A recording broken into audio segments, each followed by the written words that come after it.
Hello again, Speducators. It's your host, Brandon Reed, and hopefully your summer has been nice and relaxing. Hopefully you're getting a chance to sleep in. I know that that's what I've been doing a lot of. But as I said before the end of the school year, I was going to post some videos about some family fun activities or day trips that you could take with your family to enjoy the summer and spend some time together. Now, last video we talked about the Children's Museum. This video, I did a day trip with my son, and we actually visited two places. One of them was already planned. The other one was kind of impromptu. So what is it? Well, let's find out. Hello, everybody. This is me, Brandon, and my son, Russell Reed, or Russell Rue as we call him. So we're getting ready to drive up to Abbott's Candy Factory, and I'll make sure to take a lot of pictures and maybe some video, but it's a bit of a drive for us. It's about an hour and a half, but hopefully we get to test some of the chocolate candy there. So are you excited, Russell Rue? Yes. All right. So stay tuned and enjoy the pictures and video.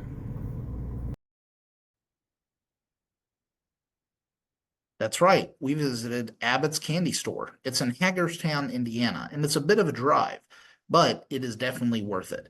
Abbott's is the oldest candy shop in Indiana, established in 1890.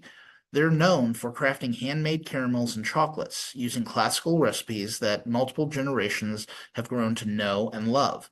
They focus on quality, customization, and specialization in artisan taste. If you want to find out more about Abbott's Candy, feel free to follow the link in this video. So, this is Abbott's Candy Shop. It's in Hagerstown, and we just arrived. Russell is all excited. So we're going to go in and take a look around and see if we can see the candy being made. So, as I said, it was a little bit of a drive. From Indianapolis, it's a little over an hour. From Greenwood, where I live, it was a little bit over an hour. But again, it was worth the trip. Now, I did take some pictures once we got in the store. So we were able to see the little museum that they have, where you got to see pictures and letters and other equipment that they used in the candy making process. We also got to see the rolling room where they cook the creams, the chocolates, the caramels, and then they actually roll the candy there so you can actually see it being made. And you actually see the process of the production of the candy. Now, unfortunately, when we arrived, they had already finished for the day, so we weren't able to see it. But you can schedule private tours where they will take you actually into that area and you can actually participate in the production of the candies. It's actually pretty cool. And if you're lucky, you might actually get to taste some. They also have a kids zone where they have a number of different candies. My son went nuts because there was just so much candy he didn't know where to begin. But we did promise him that we would be back. Now, as I said, one of our day trips was kind of impromptu. On the way up to Abbott's Candy, we passed by Knightstown. And if you know anything about Indiana, Knightstown is the home of a famous gym. It's called the Hoosier Gym. So we made a little detour, and we are visiting the Hoosier Gym. This is where they filmed the movie Hoosiers, or at least part of it. So we're going to go in, take some pictures, and check it out. Maybe shoot some hoops. What do you say, Russell Rue? What? Yeah, he's a little too young for it, but hopefully he'll have some fun. That's right, the Hoosier Gym. If you know nothing about it, the Hoosier Gym is located in Knightstown, Indiana, and it's the same gym that they used in the movie Hoosiers, starring Gene Hackman. Now, if you're from Indiana like me, then you're probably a huge basketball fan. And this movie holds a special place in my heart because my dad and my older brother were actually in it.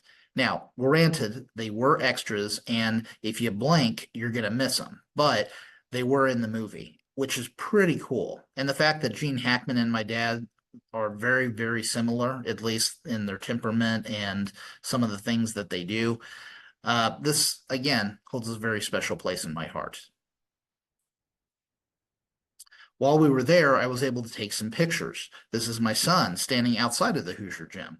And some of the workers that actually took us on the tour of the Hoosier gym actually took a picture of us in the Hoosier gym, which was pretty cool. And the cool thing is that they actually still play basketball games there. This was the actual team that won the Indiana State Championship. It was called the Milan Indians, and they won in 1954, contrary to the movie, where the movie had the state championship being won in 1952, and it was by the Hickory Huskers. No actual town or team exists. But as I said, this is based on a true story, so they took some liberties with it and changed some things up. But you can actually see the team and see the ticket that was used for the movie. We actually were able to go down into the locker room too. And if you go down in the locker room, you'll see this blackboard. It says, "Welcome to Indiana basketball, Norman Dale." And it has a number of other quotes from the movie, as well as the famous basketball play, The Picket Fence. And notice all these little jerseys there? That's every jersey from every team that has competed at the Hoosier Gym. That's right. They still use it as a sports venue. And every team that comes will leave a jersey and actually have their people sign all of the jerseys. So you can actually go down there and check it out. It's pretty cool. And then, of course, I couldn't leave without taking this picture of the famous picture that was seen at the very end of the movie Hoosiers. And as you can see, there's Gene Hackman and the original cast of the movie. Now, as I said, the Hoosier Gym is a bit of a drive. However, if you're coming from Indianapolis, it's a little under an hour. If you're coming from Greenwood, Indiana, like me, then it's a little bit over an hour. But again, it is definitely worth the trip. So if you liked what you saw or you found it interesting, please click the like button. And if you want updates on future videos, feel free to click the subscribe button and ring the bell for updates on future videos. And as always, if you have any questions or comments, or you have ideas about maybe fun family activities or day trips that somebody could take, please share them in the comments section. I'd love to hear from you. And until next time, have a great and safe summer.